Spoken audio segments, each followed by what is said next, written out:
We all love the idea of travel, right? Getting out there, soaking in a different culture, seeing a new way of life. It really feels like one of the best ways to broaden our horizons. But what if that amazing experience has a hidden cost? Yeah, let's just rip the band-aid off with a really tough question.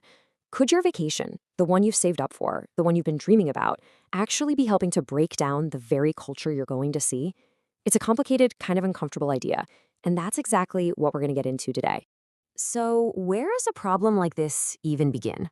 Well, it usually starts the moment tourists show up, wallets open, ready to pay for an authentic experience.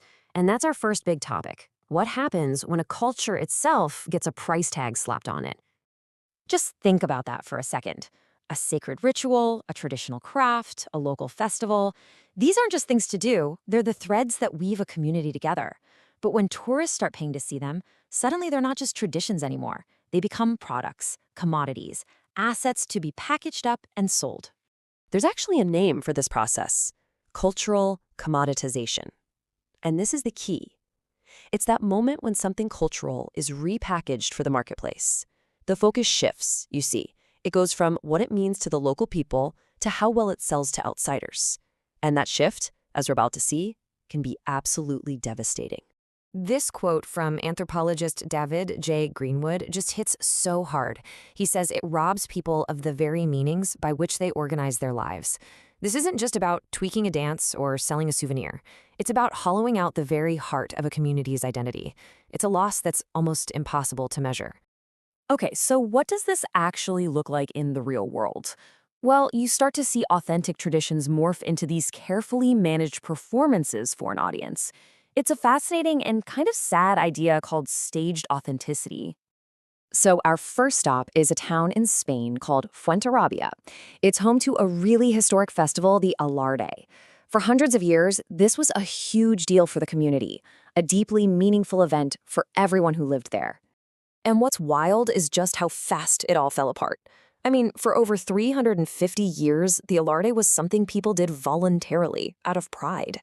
Then, in 1989, the government decided it was a great tourist attraction and demanded it be performed twice a day. The result? Just 2 years later, the locals had lost interest. It went from a source of pride to a chore. They even talked about having to pay people to show up. This quote really says it all. The spirit just vanished. I mean, can you imagine? When you have to pay people to take part in their own most sacred ritual, you know the original meaning is long gone. It's not a ritual anymore. It's just a show. And we see this same story in a Greek village that basically rebranded itself for tourists. First, they changed the name from Burning Place to Pinewoods because, it sounds nicer. Then they took the traditional food and turned it into a standardized 3-course menu. They even simplified the dances so tourists could stumble along. And what you're left with is this hybrid experience. It looks Greek on the surface, but all the soul has been scooped out for easy consumption. But hold on, is this kind of cultural destruction inevitable? Does tourism always have to ruin everything? Well, not always. And for this next part, we're going to look at 2 islands, both in Indonesia, that had totally different fates when mass tourism arrived. First up is the island of Toraja. The tourist boom there was just insane. In a single decade, the number of visitors exploded from about 2,500 a year to 40,000. For a small, remote community, that's not a wave, that's a tsunami. Now look at this comparison between Toraja and the more famous island of Bali. The difference is just wow. In Toraja, the culture was devastated. Their sacred ancestral statues, the Tau Tau, were literally stolen from grave sites and sold on the black market. Funerals and rituals were moved around to fit tour bus schedules. But in Bali, something different happened. They managed to protect their core traditions. How'd they do it? Well, they were smart. They basically created 2 streams of culture. One, a simplified version of art for tourists, and the other, the real, high-quality, sacred art they made for their gods, for the divine world. And the name for what happened in Bali is cultural involution. It's this incredible paradox. Because tourists were coming specifically to see ancient Balinese culture, it created a massive incentive to preserve those traditions as authentically as possible. So tourism, the very thing that can destroy a culture, actually ended up reinforcing it. Pretty amazing, right? So we've been talking a lot about cultural loss, but the damage doesn't stop there. It's often deeply economic, too. Because you have to ask, when a place becomes a tourist hotspot, who's actually making the money? And way too often, it's not the local people. Our next case takes us down to Mexico, where the government itself pushed for big tourist developments right on the land of indigenous communities. And that, as you can imagine, set up a really deep and unfair conflict from the very beginning. And here's the really crucial part. The very people whose land and culture created the attraction, they saw almost none of the money. Their land was taken for hotels and resorts. The profits all flowed to outside investors. The local people were left with no power, no control, essentially becoming second-class citizens in their own home. It's been called a form of internal colonialism. And we see the same sad pattern play out halfway across the world in Kovalam, a small coastal village in India. It used to be this quiet little fishing community. Then it got turned into a major tourist resort.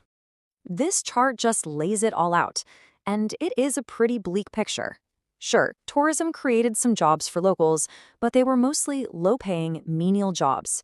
The real money from the big hotels and land speculation went to outsiders. And meanwhile, the social fabric of the community was torn apart by things like prostitution, drugs, and the loss of their land. Okay, so we've been to Spain, Indonesia, Mexico, India, and after seeing all these examples, a clear, destructive pattern starts to emerge. So what does this all mean for us, for anyone who loves to travel?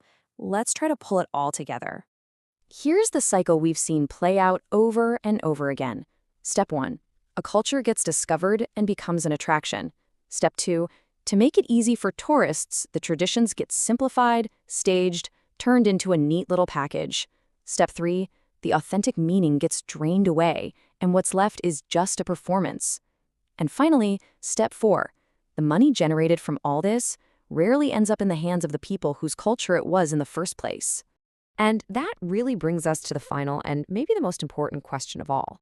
It's a fine line, isn't it? The line between being a traveler who is genuinely curious and a tourist who is just consuming an experience. Knowing what we know now, how can we go on our journeys with more respect, more awareness? How can we make sure our desire to see the world doesn't actually end up making it smaller? Definitely something to chew on before you plan your next adventure.